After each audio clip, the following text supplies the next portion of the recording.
1.5x കണ്ടാലും slow ആയി തോന്നുന്ന കണ്ടു പഴകിയ രംഗങ്ങൾ ആവർത്തിച്ച് വരുന്ന സോഷ്യൽ മീഡിയയിലൊക്കെ നമ്മൾ ചർച്ചയ്ക്ക് മേൽ ചർച്ച നടത്തിയിട്ടുള്ള വിഷയങ്ങൾ സംസാരിക്കുന്ന എത്രയോ സിനിമകളിൽ ആവർത്തിച്ച് കണ്ടു കഴിഞ്ഞിട്ടുള്ള കാര്യങ്ങളെ വീണ്ടും എടുത്തലക്കിയ പറയത്തക്ക എക്സ്പ്രഷൻ ഒന്നും മുഖത്ത് വരാത്ത കുറേ ആളുകളുടെ ഒരു സംഗമ ഭൂമിയായിട്ടാണ് എനിക്ക് ദി ഗേൾ ഫ്രണ്ട് എന്ന സിനിമ അനുഭവപ്പെട്ടത്. നെറ്റ്ഫ്ലിക്സിലാണ് സിനിമ ഇപ്പോൾ അവൈലബിൾ ആയിട്ടുള്ളത്. തിയേറ്ററിൽ റിലീസായ സമയത്ത് നമുക്ക് കാണാൻ പറ്റിയിട്ടില്ല. ഈ സിനിമ കാണണം എന്ന് പറഞ്ഞുകൊണ്ട് എനിക്ക് ഒരുപാട് മെസ്സേജുകൾ നമ്മുടെ കമൻറ്റ് ബോക്സിൽ ഒത്തിരി കമൻറ്റുകളും വരുന്നുണ്ട്. അതിൽ ബഹുഭൂരിപക്ഷ ആളുകളും പെൺകുട്ടികൾ തന്നെയാണ്. എനിക്ക് നിങ്ങളുടെ ഇമോഷൻ മനസ്സിലാവുന്നുണ്ട്.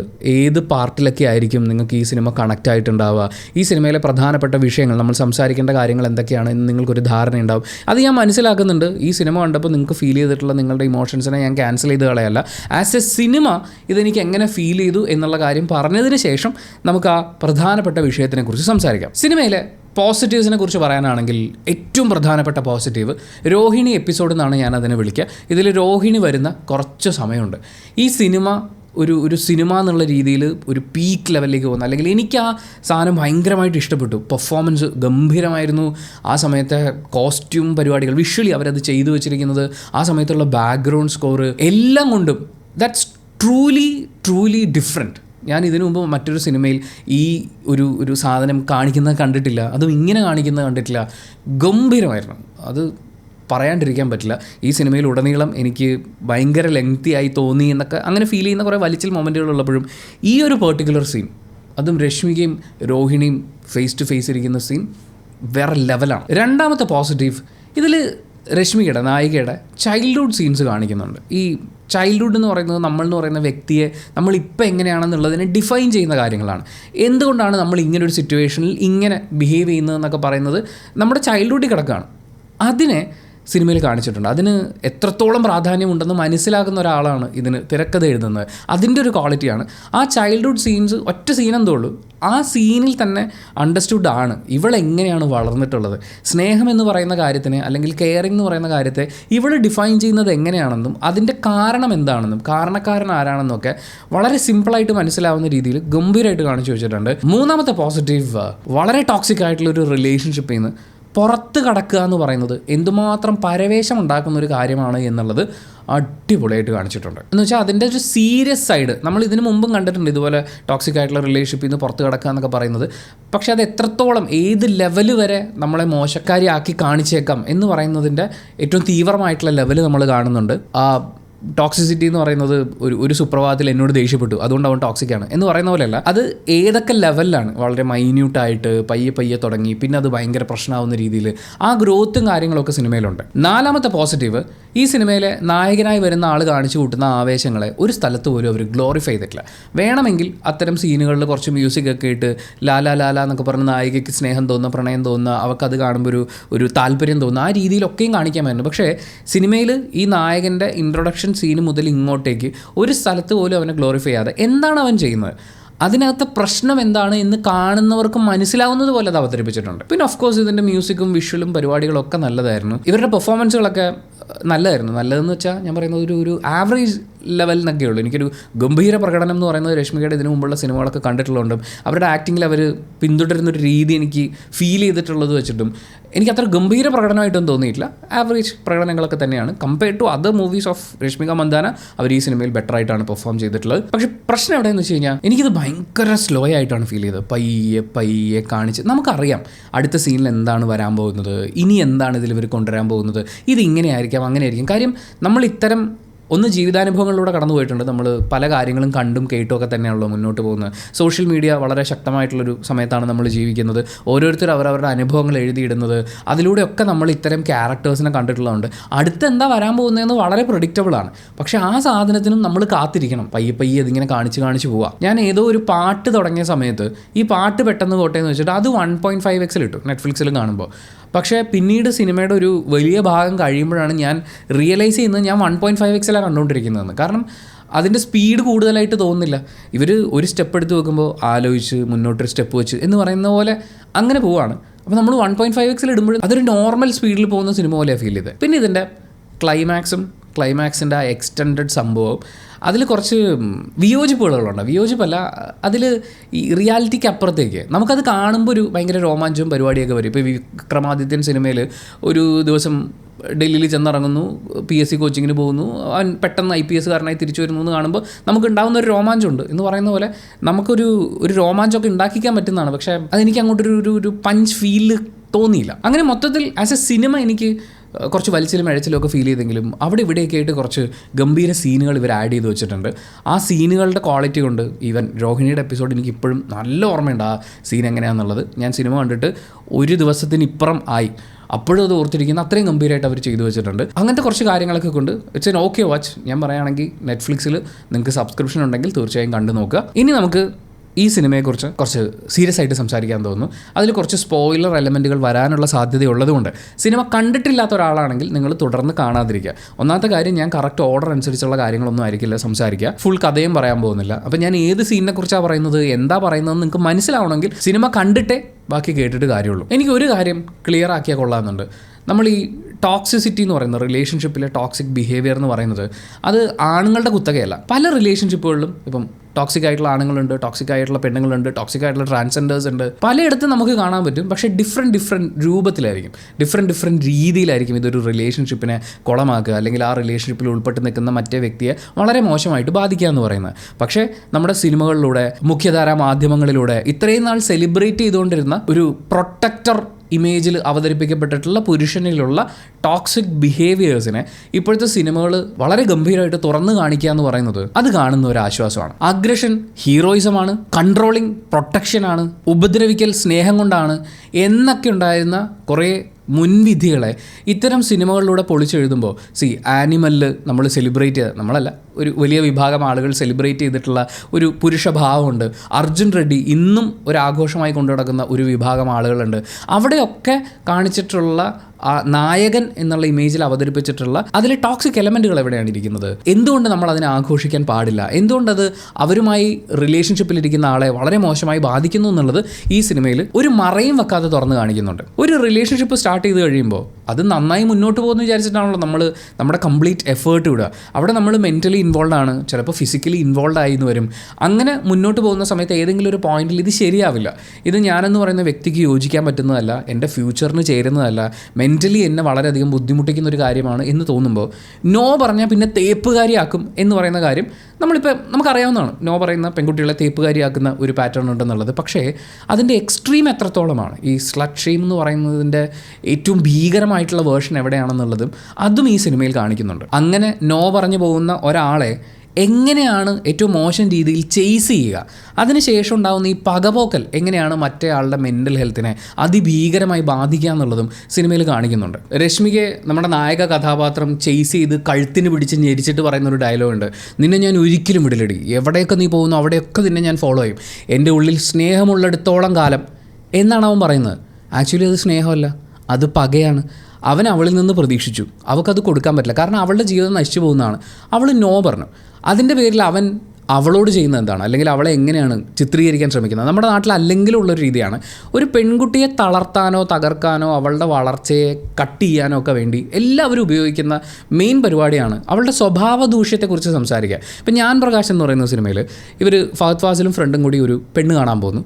പെണ്ണ് കണ്ടിട്ട് തിരിച്ചു വരുന്ന വഴിക്ക് ഈ ഫഹദിന് ഈ കല്യാണം മുടക്കണം, പല കാര്യങ്ങളും പറയാം. ഈ കുട്ടീനെ എനിക്കറിയാം, അവൾ ഭയങ്കര ദേഷ്യക്കാരിയാണ്, അല്ലെങ്കിൽ അങ്ങനെയാണെങ്കിൽ ഇതൊന്നുമല്ല പറയുന്നത്. എടാ, എനിക്ക് അവളെക്കുറിച്ച് പല കാര്യങ്ങളും അറിയാം, എനിക്കത് നിന്നോട് പറയാൻ ബുദ്ധിമുട്ടുണ്ട്. അവിടെ വെച്ച് ആ കല്യാണം മുടങ്ങി. അതായത് ആ പെൺകുട്ടിക്ക് ഒരു സ്വഭാവ ദൂഷ്യമുണ്ട്, അതായത് ലൈംഗികതയോട് ചേർത്ത് ഒരു സ്വഭാവ ദൂഷ്യമുണ്ടെന്ന് പറയുകയാണ്. ഇവിടെ എന്താണ് ചെയ്യുന്നത്?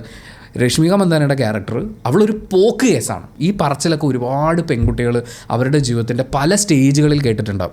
ചിലപ്പോൾ ഒരു ഇഷ്ടവും തോന്നാത്ത ഒരാളോട് ആദ്യമേ നോ പറഞ്ഞതിൻ്റെ പേരിൽ ഇത് കേൾക്കേണ്ടി വരും. ഇവിടെ ഒരു റിലേഷൻഷിപ്പ് കുറേ നാൾ മുന്നോട്ട് പോയിട്ട് ബ്രേക്കപ്പ് ആയതിനു ശേഷമാണ് ഇവനിത് പറയുന്നത്. പക്ഷേ ഒരു ബന്ധമില്ലാത്ത ഒരാളോട് ചേട്ടാ എനിക്കിത് പറ്റൂല എന്ന് പറഞ്ഞതിൻ്റെ പേരിൽ മാത്രം ഈ പോക്ക് കേസ് വിളി കേൾക്കേണ്ടി വന്ന ആളുകളുണ്ട്. ഇവിടെ ഈ മാനം നഷ്ടപ്പെടുത്തി കളയാന്നുള്ളതാണ് ഇവൻ ഭീഷണിപ്പെടുത്തുന്നത്. അതാണ്, നിൻ്റെ കല്യാണ ദിവസം നമ്മൾ ഒരുമിച്ചുള്ള ഫോട്ടോസ് ഞാൻ ഫ്ലെക്സ് അടിച്ചു വെക്കും എന്ന് അവൻ പറയുമ്പോൾ ഞാൻ നിന്നെ ടോർച്ചർ ചെയ്യും, നിൻ്റെ മാനം, നീ എവിടെയൊക്കെ പോകുന്നു അവിടെയൊക്കെ ഞാൻ ചോദ്യം ചെയ്യും, അങ്ങനെ നീ തകരുവടി, നിന്നെ ഞാൻ തകർക്കുവടി, അതെൻ്റെ ഉള്ളിൽ സ്നേഹം കൊണ്ടാണ് എന്നാണ് അവൻ പറയുന്നത്. അവൻ്റെ ഉള്ളിൽ സ്നേഹമല്ല, പകയാണുള്ളത്. ഈ പറയുന്ന ഭീഷണിപ്പെടുത്തൽ എന്ന് പറയുന്നത് ഒരുപാട് ആളുകൾ കേൾക്കുന്നതാണ്. പല റിലേഷൻഷിപ്പുകളും നിലനിന്ന് പോകുന്നത് ഭയത്തിൻ്റെ പുറത്താണ്. ഞാൻ നോ പറഞ്ഞു കഴിഞ്ഞാൽ എന്നെ എന്തെങ്കിലും ചെയ്യുമോ, എൻ്റെ മാനം, എൻ്റെ അഭിമാനം, എൻ്റെ ആത്മാഭിമാനം ഇതിനൊക്കെ ബാധിക്കുന്ന രീതിയിലാവുമോ?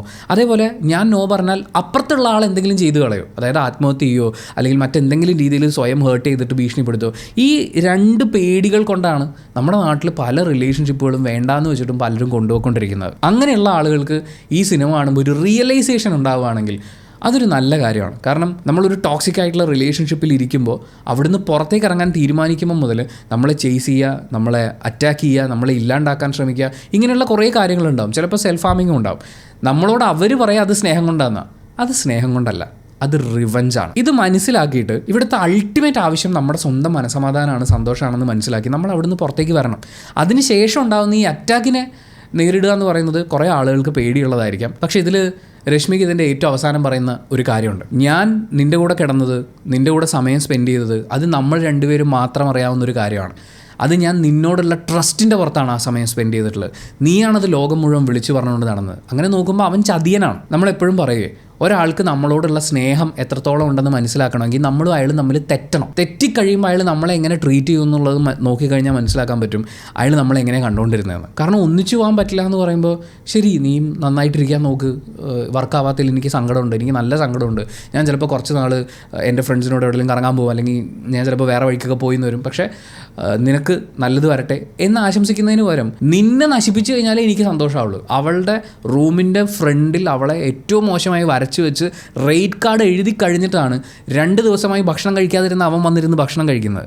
അവൻ്റെ കൂട്ടുകാർ നീ ചെയ്തത് അടിപൊളി കാര്യമാണ്, അവൾക്ക് അങ്ങനെ വേണം, അവൾ പോക്കേസാണ്, നീ സൂപ്പറാടാ, നീ ചിരിക്കുക എന്ന് പറയുമ്പോഴാണ് അവൻ ചിരിക്കുന്നത്. ഇവിടെ നമ്മൾ മനസ്സിലാക്കേണ്ടത് അവന് റിവഞ്ച് കഴിയുമ്പോഴാണ് സാറ്റിസ്ഫാക്ഷൻ കിട്ടുന്നത്. അതായത് അവൻ ഓൺ ചെയ്തിരുന്നൊരു പ്രോഡക്റ്റ് അവന് കിട്ടുമെന്ന് അവൻ വിചാരിച്ചിരുന്ന അവളായിട്ട് ഇവൻ്റെ പുറകെ നടന്നതല്ല. ഒരു സാഹചര്യത്തിൽ അവർ കിസ് ചെയ്ത് പോയി, ഒരു നൈറ്റ് ഒരുമിച്ച് സ്പെൻഡ് ചെയ്ത് പോയി, അവനത് ക്യാമ്പസ് മുഴുവൻ പറഞ്ഞ് പരത്തി അതൊരു റിലേഷൻഷിപ്പ് എന്ന് പറയുന്ന ഒരു അവസ്ഥയിലേക്ക് കൊണ്ടെത്തിച്ചു. അവിടെ അവൾക്ക് എന്ത് ചെയ്യണം എന്നറിയില്ല, അവൾ കൺഫ്യൂസ്ഡാണ്, അവൾ പ്രേമത്തിലല്ല, അവൾ കൺഫ്യൂഷനിലാണ്. ആ കൺഫ്യൂഷനിൽ നിൽക്കുന്ന ഒരാളെ മാനിപ്പുലേറ്റ് ചെയ്ത് മുന്നോട്ട് കൊണ്ടുപോയിക്കൊണ്ടിരിക്കുമ്പോൾ അവൻ്റെ അമ്മയെപ്പോലെ തന്നെ ഒരു വീട്ടിൽ തളച്ചിടാൻ പറ്റിയൊരു പെണ്ണാണിത് എന്നൊരു ധാരണ അവന് കിട്ടിയപ്പോൾ അവൻ നോക്കുമ്പോൾ എന്താണ്, പഠിപ്പിസ്റ്റായിട്ടുള്ള പെണ്ണാണ്, അധികം ഫ്രണ്ട്സിനൊന്നും ഉണ്ടാക്കുന്നില്ല, ബഹളമൊന്നും ഉണ്ടാക്കുന്നില്ല, അപ്പോൾ വീട്ടിൽ കൊണ്ട് കുടിയിരുത്താൻ പറ്റും, വളരെ എളുപ്പമാണ് എന്ന് വിചാരിച്ച് ആ ഒരൊറ്റ ഉദ്ദേശത്തിൽ മാത്രമാണ് അവൻ അവളെ സ്നേഹിക്കുന്നു എന്ന് പറയുന്നത്. അവളെ ഒരു ജോലിക്കാരിയെ പോലെ തന്നെ അവൻ്റെ അമ്മ എങ്ങനെയാണോ അവനെ ട്രീറ്റ് ചെയ്തത് അതുപോലെ ഒരു ജോലിക്കാരിയെ പോലെ അവൻ കൊണ്ടു നടക്കുകയാണ്. എന്നിട്ട് അവൾ ആദ്യം ഒരു ക്ലൂ കൊടുത്തു, ഇത് വർക്കാവാൻ ചാൻസ് ഇല്ല എന്നുള്ളത്.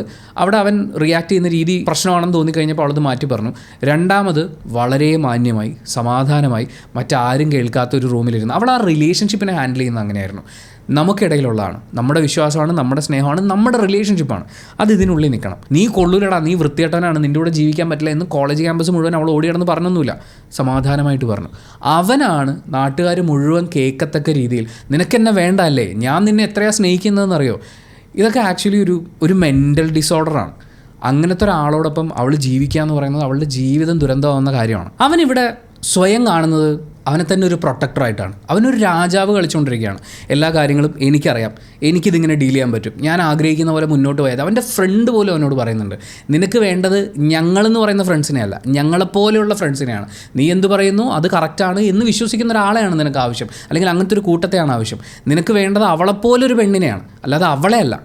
അവളെ കണ്ട് ഇഷ്ടപ്പെട്ടിട്ടില്ല, അതുപോലെ ഒതുങ്ങിയൊക്കെ ഇരിക്കുന്ന പേടിച്ചിരിക്കുന്ന ഒരു പെണ്ണിനെയാണ് നിനക്ക് ആവശ്യം എന്നാണ് ഫ്രണ്ട് വരെ പറയുന്നത്. അതിനൊരു ഗംഭീര എക്സാമ്പിൾ കിടക്കുന്നത് ഈ റിവെഞ്ചിൻ്റെ സമയത്ത്, അല്ലെങ്കിൽ അവൾ എന്നെ തേച്ചിട്ട് പോയി പറ്റിച്ചിട്ട് പോയി എന്ന് പറഞ്ഞിട്ട് ഇവൻ ഇതിൻ്റെ കൂടെ ആഡ് ചെയ്യുന്ന കുറേ കാര്യങ്ങളുണ്ട്. അവൻ്റെ കയ്യിലുള്ള കാശ് മുഴുവൻ അവൾ ചിലവാക്കിച്ചു, അതായത് നിൻ്റെ കയ്യിലെ കാശ് തിന്ന് ജീവിച്ചു എന്ന് പറയുന്ന രീതിയിൽ അവൻ്റെ ഫ്രണ്ട്സ് പറയുമ്പോൾ അവൻ അതിൽ സാറ്റിസ്ഫാക്ഷൻ കിട്ടുകയാണ്. നമ്മൾ സിനിമയുടെ തുടക്കത്തിൽ കാണുന്നുണ്ട്, ഞാൻ കഴിച്ച ഭക്ഷണത്തിൻ്റെ പൈസ ഞാൻ കൊടുത്തോളാം എന്ന് അവൾ പറയുമ്പോൾ വേണ്ട എന്ന് പറഞ്ഞ് അവളെ മാറ്റി നിർത്തി, ഇത് എൻ്റെ ഉത്തരവാദിത്വമാണ്, I am the provider here, ഞാൻ തരുന്നത് കഴിച്ചിട്ടാണ് ജീവിക്കേണ്ടത്, അല്ലെങ്കിൽ ഞാനാണ് നിനക്ക് വേണ്ടി പൈസ ചിലവാക്കേണ്ടതെന്ന് പറയുന്ന ഇമേജ് അവൾക്ക് അക്സെപ്റ്റബിൾ അല്ലാഞ്ഞിട്ടും അവളെ പറഞ്ഞ് ഫോഴ്സ്ഫുള്ളി കൺവിൻസ് ചെയ്ത് അങ്ങനെ പൈസ ചിലവാക്കിയതാണ്.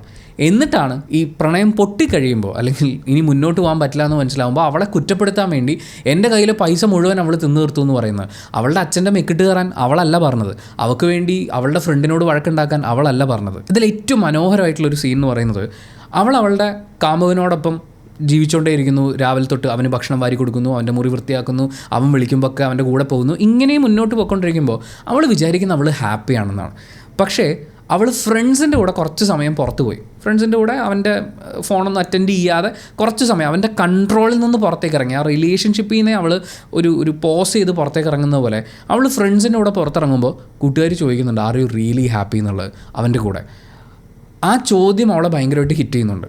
നിങ്ങളൊരു റിലേഷൻഷിപ്പിലാണെങ്കിൽ ആ റിലേഷൻഷിപ്പിൽ ഹാപ്പിയാണെന്ന് വിശ്വസിക്കുന്നുണ്ടെങ്കിലും ഒരു ചെറിയ ബ്രേക്ക് എടുത്ത് നോക്കുമ്പോൾ നിങ്ങൾക്ക് മനസ്സിലാവും, ഫ്രണ്ട്സിൻ്റെ കൂടെ ഇരിക്കുമ്പോൾ അല്ലെങ്കിൽ നമ്മളെ ഏറ്റവും കൂടുതൽ സ്നേഹിക്കുന്ന, നമുക്ക് വളരെ എക്സ്പ്രസീവായി ബിഹേവ് ചെയ്യാൻ പറ്റുന്ന ഒരു കൂട്ടത്തിലിരിക്കുമ്പോഴാണ് നമ്മൾ കൺട്രോൾ ചെയ്യപ്പെട്ടാണോ ജീവിച്ചുകൊണ്ടിരിക്കുന്നത്, നമ്മൾ ഈ മൊമെൻറ്റിലല്ലാതെ നമ്മൾ ജീവിക്കുന്ന ജീവിതത്തിൽ നമ്മൾ ഹാപ്പിയാണോ എന്നുള്ളൊരു തോന്നലുണ്ടാവുക. ഈ സിനിമയിൽ അവർ ഗംഭീരമായിട്ട് എക്സിക്യൂട്ട് ചെയ്തിട്ടുള്ള ഒരു കാര്യം എന്ന് പറയുന്നത്, ഇതിൽ രശ്മിയുടെ അച്ഛൻ ക്യാരക്ടർ നമ്മൾ കാണുന്നുണ്ട്, കാമുകൻ ക്യാരക്ടർ കാണുന്നുണ്ട്. ഈ രണ്ട് ക്യാരക്ടേഴ്സിലും നമുക്ക് ഒരിക്കലും ഒരു അച്ഛനെയോ ഒരു കാമുകനെയോ കാണാൻ പറ്റില്ല.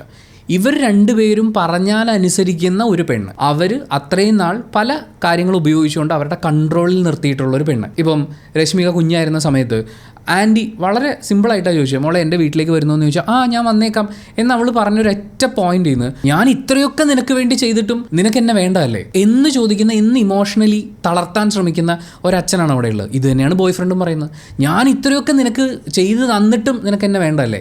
ഇവർ രണ്ടുപേരും എന്തൊക്കെയോ ചെയ്തു കൊടുക്കുന്നു. ഇവർ രണ്ടുപേരും ഒരു പ്രൊവൈഡർ റോള്, ഒരു പ്രൊട്ടക്ടർ റോള് സ്വയം എടുത്ത് അണിയാണ്. അത് അണിഞ്ഞിട്ട് അത് ഞാൻ നിനക്ക് തരുന്നതുകൊണ്ട് നീ എന്നോട് ഇങ്ങനെ ബിഹേവ് ചെയ്യണം എന്ന് അവർ തന്നെ പറയുകയാണ്. എന്നിട്ട് ഇവർ തമ്മിൽ ക്ലാഷ് വരുന്ന സമയത്തും ഇവരുടെ ആക്ച്വൽ പ്രശ്നം ഈ പെൺകുട്ടിയുടെ ഓണർഷിപ്പ് ശരിക്കും ആർക്കാണെന്നുള്ളതാണ്. അതായത് അവരുടെ ഈഗോ ആണ്. ഇത് എൻ്റെ മോളാണ്, ഞാൻ പറഞ്ഞാൽ അനുസരിക്കും, ഞാൻ പറഞ്ഞാൽ അനുസരിക്കണം. ഇത് എൻ്റെ കാമുകിയാണ്, ഞാൻ പറഞ്ഞാൽ അനുസരിക്കണം എന്ന് പറയുന്ന ഇവളിലെ ട്രൂ ഓണർഷിപ്പ് ആർക്കാണ് എന്നുള്ളതാണ് അവിടുത്തെ പ്രശ്നം. അവളുടെ ഫ്യൂച്ചറിന് ഇത് നല്ലതാണോ അല്ലയോ എന്നുള്ളതല്ല. അങ്ങനെ ആയിരുന്നെങ്കിൽ ആ അച്ഛൻ അത് ഡീൽ ചെയ്യുന്നത് അങ്ങനെ ആയിരിക്കില്ല. ഇനി അവനും ഫ്യൂച്ചറിനെ കുറിച്ചാണ് ചിന്തിക്കുന്നെങ്കിൽ, അതായത് ഞങ്ങൾ ഒരുമിച്ചുള്ളൊരു ഫ്യൂച്ചറാണെന്നും അവളൊരു സെപ്പറേറ്റ് വ്യക്തിയാണെന്നും അവൾ ജീവിച്ചു വന്നിട്ടുള്ള സാഹചര്യം ഇതാണ്, അവൾക്കൊരു അച്ഛനുണ്ട്, അയാളെയും കൂടി കൺസിഡർ ചെയ്യേണ്ടതാണ് എന്നൊക്കെ ഉണ്ടെങ്കിൽ അവൻ ആ സിറ്റുവേഷൻ അങ്ങനെയല്ല ഡീൽ ചെയ്യുക. ഇത് നമ്മൾ പറയുമ്പോഴേ ഈ സിനിമ കണ്ടിട്ടുള്ള ചില ആളുകൾക്കെങ്കിലും തിരിച്ചൊരു ചോദ്യം ഉണ്ടാവും, അപ്പോൾ അവൻ അവളെ കല്യാണം കഴിക്കാൻ തീരുമാനിച്ചല്ലോ, അത് നല്ല കാര്യമല്ലേ എന്നുള്ളത്. പക്ഷേ അവൻ അവളെ കല്യാണം കഴിക്കാൻ തീരുമാനിച്ചത് അവൻ്റെ അമ്മയെ പോലെ ഒരു അടിമയാക്കുക എന്ന് പറയുന്ന പ്രോസസ്സ് കുറച്ചും കൂടി പെട്ടെന്നാക്കുക എന്നുള്ളത് മാത്രമാണ്. അവന് നമ്മൾ ഒരുമിച്ചുള്ള ഒരു ഫ്യൂച്ചർ എന്നൊരു കൺസെപ്റ്റ് ഉണ്ടായിരുന്നെങ്കിൽ, ഇതിനു മുമ്പ് രശ്മിയുടെ ക്യാരക്ടർ ചോദിക്കുന്നുണ്ട് എന്താണ് നിൻ്റെ ഫ്യൂച്ചർ പ്ലാൻ. അപ്പോൾ അവൻ തന്നെ പറയുന്നത് അച്ഛൻ്റെ ബിസിനസ്സും കാര്യങ്ങളും ഒക്കെ ഉണ്ട്. അച്ഛൻ എന്ന് പറയുന്നത് അമ്മ എതിർത്ത് എന്തെങ്കിലും പറഞ്ഞാൽ ബെൽറ്റിനടിക്കുന്ന ഒരു അച്ഛനാണ്. ആ അച്ഛനെ കണ്ടു വളർന്നതുകൊണ്ടാണ് ആരെ വേണമെങ്കിലും തല്ലാന്ന് പറയുന്ന ഒരു ആറ്റിറ്റ്യൂഡുള്ളൂ. ഒന്ന് പറഞ്ഞ രണ്ടിന് അവൻ തല്ലാണ്. ഇവളുടെ അച്ഛനെ മാത്രമല്ല, വഴിയെ പോയ ആളോട് പോലും അവൾ ആവശ്യപ്പെടാതിരുന്നിട്ട് പോലും തല്ലി ഷോ കാണിക്കുക, തല്ലി ജയിക്കുക. ഈ പറയുന്ന മെയിൽ അപ്പർ ഹാൻഡ്, ഞാനാണ് ഇവിടുത്തെ ആൽഫ മെയിൽ എന്ന് പറയുന്ന ഇമേജ് ക്രിയേറ്റ് ചെയ്യുക എന്ന് പറയുന്നതാണ് ഇവൻ ചെയ്തുകൊണ്ടിരിക്കുന്നത്. അപ്പോൾ ഫ്യൂച്ചർ പ്ലാൻ എന്താണെന്ന് ചോദിക്കുമ്പോൾ അവൻ പറയുന്നത് അച്ഛൻ്റെ ബിസിനസ് ഉണ്ട്, ഞാനത് നോക്കി നടത്തണം. അപ്പം എനിക്കിനി എങ്ങോട്ടെങ്കിലും പോസ്റ്റിങ്ങോ കാര്യമോ വരുവാണെങ്കിൽ അതിനനുസരിച്ച് നീയും വരേണ്ടി വരുമെന്ന് അവളോട് പറയുമ്പോൾ അവൾ തിരിച്ചു ചോദിക്കുന്നുണ്ട്, അപ്പോൾ എൻ്റെ ജോലിയോ, എനിക്കൊരു കരിയർ ഇല്ലേ എന്ന് ചോദിക്കുമ്പോൾ നീ നിൻ്റെ ഇഷ്ടത്തിന് ജോലിക്ക് വേണേൽ പോക്കോ, പക്ഷേ വീട്ടിലെ കാര്യങ്ങളും എല്ലാം നോക്കുക. അത് കഴിഞ്ഞ് കഴിഞ്ഞാൽ അമ്മയ്ക്കും പ്രായമായിട്ട് വരികയല്ലേ, പിന്നെ എനിക്ക് എന്തായാലും 3 പിള്ളേരെ വേണം, അപ്പോൾ പിന്നെ ജോലിയും കൂടി നിനക്ക് ബുദ്ധിമുട്ടാവടി, അതുകൊണ്ട് നീ ജോലിക്ക് പോകണ്ട എന്നവൻ സ്നേഹത്തോടെ അവളെ പറഞ്ഞ് മാനിപ്പുലേറ്റ് ചെയ്യുക. അവൾക്ക് അവിടെ ഒരു വിലയില്ല, അവളുടെ ഫ്യൂച്ചറിന് അവിടെ ഒരു വിലയില്ല. അങ്ങനെയുള്ള ഒരുത്തൻ ഒരു സുപ്രഭാതത്തിൽ വന്ന് പറയാണ്, ബാ റെഡി ആയിക്കോ കല്യാണം കഴിക്കാം. അവൻ അവളോട് ചോദിച്ചിട്ടില്ല, എടോ നിനക്ക് എന്താണ് ഫ്യൂച്ചർ പ്ലാൻ, ഈ കോഴ്സ് നമുക്ക് കംപ്ലീറ്റ് ചെയ്യണ്ടേ, അച്ഛൻ്റെ കാര്യം നമ്മൾ എങ്ങനെയെങ്കിലും പറഞ്ഞ് സോൾവ് ചെയ്യണം, ഞാൻ വേണമെങ്കിൽ ചെന്ന് മാപ്പ് പറയാം, നമുക്ക് ഈ പ്രശ്നം സോൾവ് ചെയ്യാം, അത് കഴിഞ്ഞ് നമ്മുടെ ഫ്യൂച്ചറിനെ കുറിച്ച് ആലോചിക്കാം, നിൻ്റെ ജോലിയും കാര്യങ്ങളും നമുക്ക് നോക്കാം, അല്ലെങ്കിൽ ഇപ്പോൾ നിനക്ക് വീട്ടിലേക്ക് തിരിച്ചു പോകാൻ പറ്റാത്തൊരു സാഹചര്യമാണെങ്കിൽ നമുക്കൊരു പാർട്ട് ടൈം ജോലി നോക്കാം, പിന്നെ ഞാനില്ലേ സപ്പോർട്ടിന് എന്ന് പറയുന്ന ഒരു അഷ്വറൻസ് കൊടുത്ത് കൂടെ നിൽക്കുന്ന ഒരു കാമുകനെ അല്ല നമ്മളവിടെ കാണുന്നത്. കല്യാണം കഴിക്കാൻ റെഡി ആയിക്കോ, അതായത് ഞാൻ തീരുമാനിച്ചു നമ്മുടെ കല്യാണം നമ്മൾ ഇങ്ങനെയാണ് ജീവിക്കാൻ പോകുന്നതൊക്കെ ഞാൻ തീരുമാനിച്ചിട്ടുണ്ട്, വേഗം പെട്ടിയെടുത്ത് പാക്ക് ചെയ്ത് വന്നു, നിൻ്റെ ഇനിയുള്ള കോഴ്സ് പോലും നീ ചെയ്യേണ്ട കാര്യമില്ല, എന്തിന് നീ എൻ്റെ വീട്ടിൽ വന്ന് പാത്രം കഴുകാനും ഭക്ഷണം ഉണ്ടാക്കാനിരിക്കുന്ന ആളല്ലേ എന്ന് ചിന്തിക്കുന്ന ഒരു ജോലിക്കാരി അന്വേഷിച്ചുകൊണ്ടിരിക്കുന്ന ഒരു മലയാളിയാണ് അവൻ. ഇനി ഈ സിനിമയിലെ ഏറ്റവും ഫേവററ്റ് ആയിട്ടുള്ള മൊമെൻ്റായി രോഹിണി സീൻ, ആ ഒരു സെനാരിയോ എന്തുകൊണ്ടാണ് ഞാൻ അങ്ങനെ പറയാൻ കാരണമെന്ന് ചോദിച്ചു കഴിഞ്ഞാൽ, ഈ സിനിമയിൽ രശ്മിയുടെ ക്യാരക്ടറിനോട് അനു ഇമ്മാനുവലിൻ്റെ ക്യാരക്ടർ ചോദിക്കുന്നുണ്ട്, ശരിക്കും നിനക്ക് അവനെ ഇഷ്ടമാണോ, അല്ലെങ്കിൽ അവന് നിന്നോട് ഇഷ്ടമുണ്ടോ എന്ന് ചോദിക്കുമ്പോൾ അവൾക്കുള്ളിൽ സംശയമുണ്ട്. പക്ഷേ ഇവൾ ഈ പറയുന്നതിനെ ഡിഫെൻഡ് ചെയ്യാൻ വേണ്ടി അവൾ എടുത്തു വെക്കുന്ന, അവൾ അഭിമാനം കണ്ടെത്താൻ ശ്രമിക്കുന്ന ഒരു പോയിന്റ് എന്ന് പറയുന്നത്, ഞാൻ കൊടുത്താലേ അവൻ ഭക്ഷണം കഴിക്കുള്ളൂ, മുറിയൊക്കെ ഭയങ്കര മോശമായിട്ടിടും, എല്ലാം ഞാൻ തന്നെ നോക്കണം. അവൻ പറയുന്നത് ഞാൻ അവൻ്റെ അമ്മയെ പോലെയാണെന്നാണ്.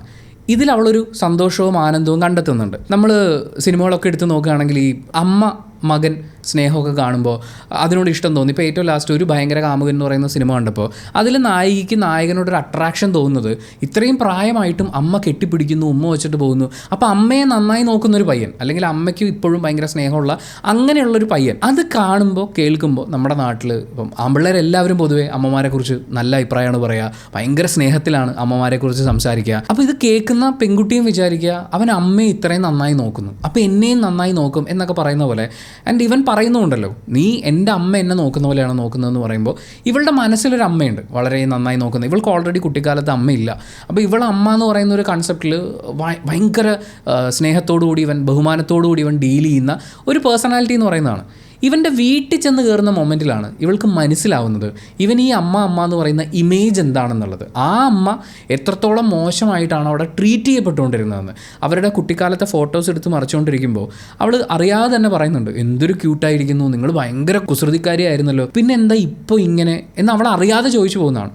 ആ ചോദ്യത്തിന് അവർ ഷിവർ ചെയ്യും, അങ്ങനെ ഒരു എക്സ്പ്രഷനാണ് കൊടുക്കുന്നത്. എന്നിട്ട് അവൾ കണ്ണാടി നോക്കിയിരിക്കുമ്പോഴാണ് അവൾ റിയലൈസ് ചെയ്യുന്നത് ഈ അമ്മയെപ്പോലെയാണ് ഞാൻ എന്നാണ് അവൻ പറഞ്ഞുകൊണ്ടിരിക്കുന്നതെന്ന്. ഇത് കണ്ടപ്പോൾ എനിക്ക് ഫീൽ ചെയ്തത്, നിങ്ങളോട് ആരെങ്കിലും നീ എൻ്റെ അമ്മയെപ്പോലെയാണ്, എനിക്ക് അതുപോലെ നിന്നെ ഇഷ്ടമാണ്, അല്ലെങ്കിൽ എൻ്റെ അമ്മയെപ്പോലെ നീ എന്നെ നോക്കുന്നു എന്നൊക്കെ പറയുമ്പോൾ നിങ്ങൾ സമയം കിട്ടുകയാണെങ്കിൽ ആ പറയുന്നവരുടെ വീട്ടിലേക്കൊന്ന് ചെല്ലണം.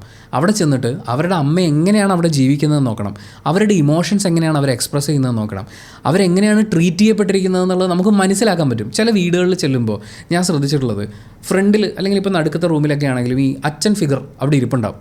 ഈ അമ്മ വന്നു കഴിഞ്ഞാൽ, ഞാൻ എൻ്റെ ഫ്രണ്ട്സിൻ്റെ വീട്ടിൽ പോകുന്ന സമയത്തൊക്കെ ആണെങ്കിലും ഈ അമ്മ വന്നു കഴിയുമ്പോൾ ഈ അടുക്കളയുടെ ഡോറിന് ഇപ്പുറത്ത് ഇവർ കാല് വെക്കുന്നത് കാണാൻ പറ്റില്ല. ഇത് അടുക്കളയുടെ ഡോർ വരെ ഉള്ളൂ. ഞാൻ അവിടെ ചെല്ലുന്ന സമയത്ത് അത്രയേ ഉള്ളൂ. അവർ സംസാരിക്കും, മോനെന്ന് വിളിക്കും, മുകളിലേക്ക് വരും, സംസാരിക്കുകയൊക്കെ ചെയ്യും. പക്ഷേ ഈ പുള്ളി അവിടെ ഇരിക്കുമ്പോൾ ഇവരുടെ ഡിസ്റ്റൻസ് ഇവിടം വരെ ഉള്ളൂ. അത് ചിലപ്പോൾ ഇൻവിസിബിൾ ലൈനായിരിക്കും, അവർ തന്നെ സ്വീകരിച്ചതായിരിക്കും കേട്ടോ, നമുക്കറിയാൻ പറ്റില്ല. പക്ഷേ അത്രയേ ഉള്ളൂ അവരുടെ സ്വാതന്ത്ര്യം. ആ വീട്ടിൽ അവൻ കണ്ടു വളർന്നിട്ടുള്ള അവൻ്റെ അമ്മ എന്ന് പറയുന്നത്, അവൻ കണ്ടു വളർന്നിട്ടുള്ള ഭാര്യ ആവുന്നൊരു സ്ത്രീ ഇങ്ങനെ ആയിരിക്കണം എന്നുള്ളത് അവൻ്റെ അമ്മയാണ്. അപ്പോൾ അടിസ്ഥാനപരമായി അങ്ങനെ ഡീൽ ചെയ്യണമെന്നായിരിക്കും അവൻ വിചാരിക്കുന്നുണ്ടാവുക. ഒരുപാട് ലൈഫിൽ അൺലേൺ ചെയ്ത് ഇങ്ങനെയൊന്നും അല്ല ഒരു പെണ്ണിനെ ഡീൽ ചെയ്യേണ്ടതെന്ന് തിരിച്ചറിഞ്ഞ് വരുന്ന ആൺകുട്ടികളും ഉണ്ട്. പക്ഷേ ഈ സിനിമയിൽ രശ്മിക ആ വീട്ടിൽ ചെന്ന് കഴിയുമ്പോഴാണ് ഇവൻ ഈ അമ്മ എന്ന് പറയുന്ന ഫിഗർ അവരെന്താണ് അനുഭവിച്ചുകൊണ്ടിരുന്നതെന്നും എന്തിലേക്കാണ് ഇവൻ ക്ഷണിച്ചുകൊണ്ടിരിക്കുന്നതെന്നും അവൾ മനസ്സിലാക്കുന്നത്. ആ അമ്മയെ കാണുന്ന മൊമെൻറ്റിലാണ് അവൾക്ക് ആക്ച്വലി ഒരു റിയലൈസേഷൻ ഉണ്ടാകുന്നത്. അവിടെ മുതലാണ് അവൾ ശരിക്കും ഒന്ന് ചിന്തിച്ചു തുടങ്ങുന്നത്. അതിന് മുമ്പ് ഫ്രണ്ട്സ് പറയുന്ന കാര്യങ്ങളൊക്കെ അവൾക്ക് മനസ്സിലാവുന്നുണ്ട്, ആക്ച്വലി ഞാനിതിൽ ഹാപ്പിയാണോ എന്ന് അവൾ കൺഫ്യൂസ്ഡ് ആണ്. പക്ഷേ ഈ അമ്മയെ കണ്ടു കഴിയുമ്പോഴാണ് ഇവക്കിത് മനസ്സിലാവുന്നത്. ആ അമ്മയുടെ കണ്ടീഷനെ കുറിച്ച് ചോദിക്കുമ്പോൾ അവൻ തിരിച്ചു പറയുന്ന ഒരു ഡയലോഗ് ഉണ്ട്, അച്ഛൻ്റെ മൂഡ് ശരിയല്ലാത്തപ്പോൾ അമ്മ അച്ഛൻ്റെ അടുത്തേക്ക് പോവില്ല, ആരെങ്കിലും ഗസ്റ്റ് വന്നിട്ടുണ്ടെങ്കിൽ അമ്മ അടുക്കളയിൽ നിന്ന് ഇറങ്ങില്ല, ഇനി അമ്മ അച്ഛൻ്റെ മുന്നിൽ ചെന്ന് നിന്ന് കഴിഞ്ഞാൽ പിന്നെ സംസാരിക്കുന്ന അച്ഛൻ്റെ ബെൽറ്റ് ആയിരിക്കും. അത് കേട്ട് അവൾ പേടിക്കുമ്പോൾ, പക്ഷെ നീ പേടിക്കണ്ട, നിന്നെ ഞാൻ അങ്ങനെ ഉപദ്രവിക്കൊന്നുമില്ല, എനിക്ക് എത്ര ദേഷ്യം വന്നാലും നിൻ്റെ ദേഹത്ത് ഞാൻ കൈവെക്കൂല എന്ന് പറഞ്ഞവനാണ് പിന്നീട് അവളുടെ അച്ഛൻ്റെ ദേഹത്ത് കൈവെക്കുന്നത്. അപ്പോൾ അവൻ്റെ വാക്കിൻ്റെ വില എന്താണെന്നുള്ളത് നമുക്ക് മനസ്സിലാക്കാൻ പറ്റും. നിൻ്റെ ദേഹത്ത് കൈവെക്കൂല എന്ന് പറഞ്ഞവൻ ആ കോളേജ് മുഴുവൻ അവളെ നാറ്റിച്ചുകൊണ്ടിരിക്കുന്ന ഒരു അവസ്ഥയും കൂടി കാണുമ്പോഴേ ഇവിടെയൊക്കെയാണ് നമ്മൾ നേരത്തെ പറഞ്ഞ സെൻറ്റൻസ് വരുന്നത്. നിങ്ങളോട് ഒരാൾ ഭയങ്കര സ്നേഹമാണെന്ന് പറയുമ്പോൾ ആ സ്നേഹം എന്ന് പറയുന്നത് എത്രത്തോളം ട്രൂത്ത്ഫുള്ളാണ് എന്ന് മനസ്സിലാവുന്നത് നിങ്ങൾ തമ്മിൽ ബ്രേക്കപ്പ് ആകുമ്പോഴായിരിക്കും. അതിനുശേഷം നിങ്ങൾ എങ്ങനെ ട്രീറ്റ് ചെയ്യുന്നു എന്നുള്ളതാണ് അതിനകത്തെ ആത്മാർത്ഥത ഇരിക്കുന്നത്. സൂര്യയുടെ വാരണമായിരം സിനിമയിൽ ഒരു പാട്ടിലെ വരി പോകുന്നത് എങ്ങനെയാണ്, എൻ വീട്ടെ പാർ എന്നെ പിടിക്കും എന്ന് പറയുമ്പോൾ നിങ്ങൾ വീട്ടുകാരെ കാണണം, വീട്ടുകാരെങ്ങനെയാണ് ജീവിച്ചുകൊണ്ടിരിക്കുന്നതെന്ന് കാണണം. ഇപ്പം ചില കേസിൽ ആൺകുട്ടികൾ എക്സ്പെക്റ്റ് ചെയ്യുന്നത്, ഭാര്യയിൽ നിന്ന് എക്സ്പെക്റ്റ് ചെയ്യുന്നത് അവരുടെ അമ്മയായിരിക്കും.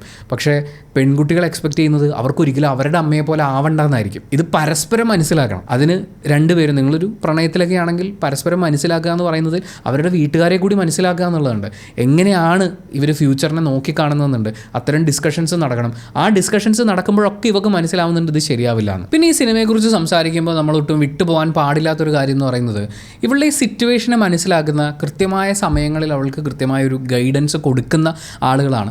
ഗൈഡൻസ് കൊടുക്കാൻ ആളുകളുള്ളപ്പോഴും ഡിസിഷൻ എടുക്കേണ്ടത് അവൾ തന്നെയാണ്. ആ ഡിസിഷന് ശേഷമുള്ള പ്രശ്നങ്ങളിലൂടെ ഗോ ത്രൂ ചെയ്യേണ്ടതും സഫർ ചെയ്ത് മുന്നിലേക്ക് വരേണ്ടതും വിജയിക്കേണ്ടതും അവളുടെ ഉത്തരവാദിത്വം, അവളുടെ ആവശ്യമാണ്. ബട്ട് സ്റ്റിൽ അവളുടെ HOD അവൾക്ക് കൊടുക്കുന്ന ഉപദേശങ്ങൾ എന്ന് പറയുന്നത് അതാണ് കറക്റ്റ് ഗൈഡൻസ് എന്ന് പറയുന്നത്. പക്ഷേ ആ ഗൈഡൻസ് കിട്ടിക്കഴിഞ്ഞാൽ അതിലൂടെ ഗോ ത്രൂ ചെയ്യാൻ അത് ഭയങ്കര ബുദ്ധിമുട്ടാണ്. പിന്നെ കുറച്ച് റിയലൈസേഷൻസ് കൂടി ആവശ്യമാണ്. അവിടെയാണ് ഈ അനു ഇമ്മാനുവലിൻ്റെ ക്യാരക്ടറും കൂടി വരുന്നത്. ആ ക്യാരക്ടറിന് ആക്ച്വലി നമ്മുടെ നായക കഥാപാത്രത്തിനോട് തുടക്കത്തിൽ ഒരു ക്രഷ് തോന്നിയിട്ടുണ്ടായിരുന്നു. അത് പലതരത്തിലാവാം. ഇപ്പം ലുക്ക് കണ്ടിട്ട് ഇഷ്ടപ്പെടുന്നവരുണ്ട്, സംസാരം കേട്ട് ഇഷ്ടപ്പെടുന്നവരുണ്ട്, ഡാൻസ് കളിക്കുന്നതുകൊണ്ട് ഇഷ്ടപ്പെടുന്നുണ്ട്. അവൻ ആദ്യ ദിവസം കോളേജ് വരുമ്പോൾ തന്നെ ഡാൻസ് കളിച്ച് എല്ലാവരും അവനെ ശ്രദ്ധിക്കുന്നൊരവസ്ഥയിലേക്ക് എത്തിയിട്ടുണ്ടായിരുന്നു. അപ്പം അങ്ങനെ ഒരു അട്രാക്ഷൻ ആ കുട്ടിക്ക് തോന്നിയിട്ടുണ്ടാവാം. പിന്നീട് ട്രൈ ചെയ്യുന്നുണ്ട്. പക്ഷേ പിന്നീട് അവൾ റിയലൈസ് ചെയ്യുന്നുണ്ട് ഇവൻ്റെ ക്യാരക്ടർ എന്താണ് എന്നുള്ളത്. 2 വർഷത്തോളം സമയം അവർക്ക് കിട്ടുന്നുണ്ടല്ലോ. അതേസമയം രശ്മിയുടെ ക്യാരക്ടർ ഗോ ത്രൂ ചെയ്യുന്ന സിറ്റുവേഷൻസ് എന്താണെന്നും അനു ഇമ്മാനുവലിൻ്റെ ക്യാരക്ടറിനും മനസ്സിലാവുന്നുണ്ട്. അതുകൊണ്ടാണ് ആ ക്യാരക്ടർ പറയുന്നത് എന്നെപ്പോലൊരു പെണ്ണിനെ അവന് പറ്റില്ല, പക്ഷേ നിനക്ക് പറ്റിയൊരു പയ്യനുമല്ല അവൻ എന്നുള്ളത്. കാരണം ഇപ്പോൾ അനു ഇമ്മാനുവലിൻ്റെ ആ ക്യാരക്ടറിൻ്റെ ഒരു രീതിയൊക്കെ വെച്ച് നോക്കുമ്പോൾ ഈ രശ്മിയുടെ ക്യാരക്ടറിനോട് ചെയ്തിട്ടുള്ള അതേ കാര്യങ്ങൾ അനു ഇമ്മാനുവലിൻ്റെ ക്യാരക്ടറോട് ചെയ്തു കഴിഞ്ഞാൽ അവർ ഓൺ ദ സ്പോട്ട് ഇറങ്ങിപ്പോടാ എന്ന് പറഞ്ഞ് പുറത്തിറക്കി വിടുകയും അവൻ ഈ പറയുന്ന വൃത്തികേടുകളൊക്കെ കാണിക്കുമ്പോൾ നേരെ പോലീസ് സ്റ്റേഷനിൽ പോവുക, അല്ലെങ്കിൽ ഏറ്റവും നല്ല രീതിയിൽ തന്നെ അവനെ ഡീൽ ചെയ്യുക, കൈകാര്യം ചെയ്യുക എന്ന് പറയുന്ന ആ ഒരു ഗട്ട്സുള്ള പെൺകുട്ടിയാണ് നമ്മൾ കാണുന്നത്. പക്ഷേ അവനറിയാം അനു ഇമ്മാനുവലിനെ പോലൊരു പെൺകുട്ടിയുടെ അടുത്ത് ഈ നമ്പർ ഇറക്കി കഴിഞ്ഞാൽ പണി പാടും. അതുകൊണ്ട് അവൻ്റെ അമ്മയെ പോലെ ആക്കിയെടുക്കാൻ പറ്റും, അങ്ങനെ ഒതുങ്ങി നിന്നോളും എന്നുള്ളതുകൊണ്ടാണ് രശ്മി ഇങ്ങനെ പിക്ക് ചെയ്യുന്നത്. പക്ഷേ ഇത് മനസ്സിലാക്കുന്ന അനു ഇമ്മാനുവലിനെ പോലെയുള്ള കൂട്ടുകാർ, ഇങ്ങനെയുള്ള കുറേ ആൾക്കാർ നമ്മുടെ ലൈഫിൽ ഉണ്ടാവേ. നമ്മൾ പൊയ്ക്കൊണ്ടിരിക്കുന്ന റിലേഷൻഷിപ്പ് ആ പാറ്റേൺ ശരിയല്ല എന്ന് നമുക്ക് മുൻകൂട്ടി മുന്നറിയിപ്പൊക്കെ തരും. പക്ഷേ ഈ മുന്നറിയിപ്പുകൾ കൊണ്ട് മാത്രം കാര്യമില്ല. നമുക്കൊരു റിയലൈസേഷൻ ഉണ്ടാവണം, നമുക്കൊരു ബ്രേക്കിംഗ് പോയിൻ്റ് ഉണ്ടാവും. അവിടെ നിന്നാണ് നമ്മൾ ഇനി എന്ത് വന്നാലും ഇതിന് പുറത്തേക്ക് കടന്നേ പറ്റുമെന്നൊരു തീരുമാനം എടുക്കുക. രശ്മിയുടെ ക്യാരക്ടറും അത്തരമൊരു സാഹചര്യത്തിലേക്ക് എത്താൻ ഈ സപ്പോർട്ടിങ് ക്യാരക്ടേഴ്സും ഒരു കാരണമായിട്ടുണ്ട്. അത് കഴിഞ്ഞ് കോളേജിൽ എല്ലാവരുടെയും മുമ്പിൽ വെച്ച് പോനാൽ പോട്ടും പോടാ, നീയൊക്കെ എന്ത് വേണം വിളിച്ചു പറഞ്ഞിട്ടുണ്ട്, എനിക്കൊരു പുല്ലുമില്ല എന്ന് രശ്മിക പറയുന്നിടത്ത് അവൻ തീർന്നുപോയി. കാരണം ഇത് കണ്ടാൽ ഞാൻ പേടിക്കും, എൻ്റെ ജീവിതം നഷ്ടപ്പെടുമോ എന്ന് എനിക്ക് ടെൻഷനുണ്ട്, നീ എന്നെ എന്തെങ്കിലും ചെയ്യുമോ എനിക്ക് പേടിയുണ്ട്. പേടിയുള്ളവനെ ആക്രമിക്കാനാണ് ഈ ഇപ്പുറത്തെ സൈഡിൽ നിന്ന് ഈ പറഞ്ഞ സാധനങ്ങളൊക്കെ ഉണ്ടാവുള്ളൂ. അവൻ്റെ സംഭവം എന്താണെന്ന് വെച്ച് കഴിഞ്ഞാൽ അവനാണ് ഇവിടുത്തെ മെയിൻ ആൽഫ, ഞാനാണെന്നുള്ളതാണ്. നീ ഒരു പുല്ലു അല്ലടാ എന്ന് മുഖത്ത് നോക്കി പറഞ്ഞു കഴിയുമ്പോൾ അവൻ്റെ കത്തിക്കൽ കഴിഞ്ഞു. പിന്നീട് അവൻ ഉപദ്രവിക്കാൻ ശ്രമിച്ചിട്ടുണ്ടാവാം കേട്ടോ. പക്ഷേ ആ മൈൻഡ് ഒരിക്കൽ സെറ്റായി കഴിഞ്ഞാൽ ഈ നാടകത്തിലൊന്നും ഞാൻ വീഴില്ല എന്ന് നമ്മൾ മൈൻഡ് സെറ്റാക്കി വെച്ച് കഴിഞ്ഞാൽ പിന്നീട് അങ്ങോട്ട് കുറച്ചും കൂടി എളുപ്പമാണ്. അങ്ങനെ എന്തായാലും രശ്മിയുടെ ക്യാരക്ടർ ഈ കോളേജൊക്കെ പൂർത്തിയാക്കി വെറും 3 വർഷം കൊണ്ട് അവർ അച്ചീവ് ചെയ്യുന്ന നേട്ടങ്ങളാണ് നമ്മുടെ മുന്നിൽ കാണിക്കുന്നത്. ഒരു കമ്പനിയിൽ കയറുന്നു, പ്രൊമോഷനും കാര്യങ്ങളൊക്കെ വളരെ പെട്ടെന്ന് കിട്ടുന്നു, ഒരു നോവലൊക്കെ അവർ ഫ്രീ ടൈമിൽ എഴുതി തുടങ്ങുന്നു എന്ന് പറയുന്ന ആ സക്സസ് കാണിക്കലുണ്ടല്ലോ. അതിപ്പോൾ നമ്മൾ വിക്രമാദിത്യൻ സിനിമയിൽ ആത്മഹത്യ ചെയ്യാൻ പോകുന്ന ദുൽഖർ സൽമാൻ IPS ഉദ്യോഗസ്ഥനായി തിരിച്ചു വരുന്നു എന്ന് പറയുന്ന അത് കേൾക്കുമ്പോൾ ഉണ്ടാകുന്ന പോലത്തെ ഒരു കോരിത്തെരിപ്പാണത്. അങ്ങനെ ചിലപ്പോൾ ലൈഫിൽ നമുക്ക് സക്സസ് ഉണ്ടായേക്കാം, അത്രയും ഹാർഡ് വർക്കിംഗ് ആയിട്ടുള്ള ആളുകൾ. അതുപോലെ തന്നെ ചില സാഹചര്യങ്ങൾ നമ്മൾ കൃത്യമായ സമയത്ത് കൃത്യമായ സ്ഥലത്തുണ്ടെങ്കിൽ നമ്മൾ പോലും അറിയാതെ നമ്മൾ നല്ല നിലയിലേക്ക് മാറും. അതങ്ങനെയാണ്. റൈറ്റ് ടൈമിൽ റൈറ്റ് പേഴ്സൺ ഉണ്ടാവുക എന്ന് പറയുന്നതാണ് ഒരു വലിയ കാര്യം എന്ന് ഞാൻ മുമ്പ് പലരും പറഞ്ഞ് കേട്ടിട്ടുണ്ട്. പക്ഷേ ഇത് കണ്ട് കോരിത്തെരിക്കുമ്പോൾ നമ്മൾ മനസ്സിലാക്കേണ്ടത് നമുക്കും ഈ ഓവർനൈറ്റിൽ നമ്മളൊരു സിംഗിളായിട്ട് നിന്ന് നമ്മളൊരു റിലേഷൻഷിപ്പ് ഒന്നും ഇല്ലാതെ സ്ട്രോങ് ആയി നമ്മൾ നിന്ന് കഴിഞ്ഞാൽ, തീരുമാനങ്ങളെടുത്ത് പഠിച്ചു കഴിഞ്ഞാൽ ഒറ്റയടിക്ക് നമ്മളിങ്ങനെ സക്സസ് ആവും എന്ന് ചിന്തിച്ച് പോകരുത്. ചില ആളുകൾക്കെങ്കിലും ഇത് കാണുമ്പം ആ ഒരു എക്സ്പെക്റ്റേഷൻ കൂടിയുണ്ട്. ഇപ്പോൾ കോളേജിൽ പഠിച്ചുകൊണ്ടിരിക്കുന്ന ഒരാൾ ഇത് കാണുന്ന സമയത്ത് ഒരു ടോക്സിക് റിലേഷൻഷിപ്പ് എന്നാണ്, ഇതിൽ നിന്ന് പുറത്ത് കടന്നു കഴിഞ്ഞാൽ എന്നെ കാത്തിരിക്കുന്ന ഇത്രയും സുന്ദരമായ ലോകം എന്നൊക്കെ ചിലപ്പോൾ തോന്നിയേക്കാം. പക്ഷേ എല്ലാവർക്കും അങ്ങനെ സംഭവിക്കണമെന്നില്ല. നിങ്ങൾ ചിലപ്പോൾ കോളേജ് കഴിഞ്ഞ് ഒരു 3 വർഷമോ 4 വർഷമോ കഴിയുമ്പോഴും ഒരു ജോലി അന്വേഷിച്ചുകൊണ്ടിരിക്കുകയായിരിക്കാം, അല്ലെങ്കിൽ ഒരു ബിസിനസ് തുടങ്ങിയിട്ട് അതൊന്നും സക്സസ് ആക്കാൻ വേണ്ടി സ്ട്രഗിൾ ചെയ്തുകൊണ്ടിരിക്കുകയായിരിക്കാം. ചിലപ്പോൾ നോവൽ എഴുതണം, പുസ്തകം എഴുതണം എന്നൊക്കെ ഭയങ്കര ആഗ്രഹം ഉണ്ടെങ്കിലും അതിലേക്കൊന്നും എത്താൻ പറ്റാത്ത ജീവിത സാഹചര്യങ്ങളിലേക്ക് പോയിട്ടുണ്ടാവാം. പക്ഷെ അതൊന്നൊരു ഫെയിലിയർ ആയിട്ട് കാണരുത് എന്ന് പറയാനാണ് ഞാൻ ആഗ്രഹിക്കുന്നത്. ഇതിങ്ങനെ കാണുന്ന സമയത്ത് അപ്പോൾ എനിക്കും ഇത് കഴിഞ്ഞ് കഴിഞ്ഞാൽ ഉടനെ ഞാനും ഭയങ്കര അടിപൊളി ലൈഫാണ് ജീവിക്കാൻ പോകുന്നതെന്ന് പറയുന്നൊരു തോന്നല്, അങ്ങനെ ഒരു ഹൈ എക്സ്പെക്റ്റേഷനിൽ നമ്മൾ നിന്ന് കഴിഞ്ഞാൽ അതിലേക്ക് എത്താൻ പറ്റിയില്ലെങ്കിൽ നമ്മൾ ഭയങ്കര ഡൗൺ ആയിപ്പോകും. അങ്ങനെയല്ല.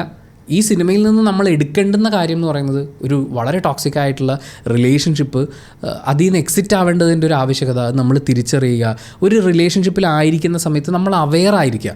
ഓപ്പോസിറ്റ് ഇരിക്കുന്ന ആളെങ്ങനെയാണ്, നമ്മൾ കടന്നു പോയിക്കൊണ്ടിരിക്കുന്ന സാഹചര്യം എങ്ങനെയാണ്, ആക്ച്വലി എനിക്ക് ഈ റിലേഷൻഷിപ്പിൽ താല്പര്യമുണ്ടോ, ഞാൻ ആക്ച്വലി ഉള്ളിൻ്റെ ഉള്ളിൽ ഹാപ്പിയാണോ എന്ന് നമ്മളെപ്പോഴും ചിന്തിക്കണം, മനസ്സിലാക്കണം.